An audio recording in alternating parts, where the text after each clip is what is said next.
Now let's discuss how to remove the lens. While this sounds tricky, I actually think this is the easiest part of scleral life.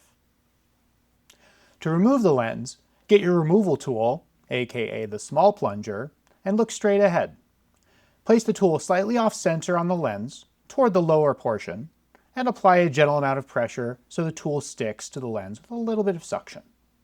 Then gently pull the tool away to break the suction between the lens and your eye. Gently pull outwards and slightly down.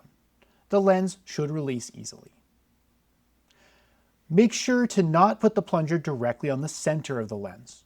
This method does not adequately break the suction between the lens and the eye and can cause irritation, pain, and even damage to the eye as the lens is removed. It's all about breaking the suction from the bottom corner of the lens first. And you can even sometimes hear the noise of the suction breaking. Then just gently pull the lens away from your eye. Honestly, once you break the suction, the lens basically falls out. I also like to grab my eyelid too and pull that out of the way to make sure I don't blink the lens back into my eye. That's a veteran tip.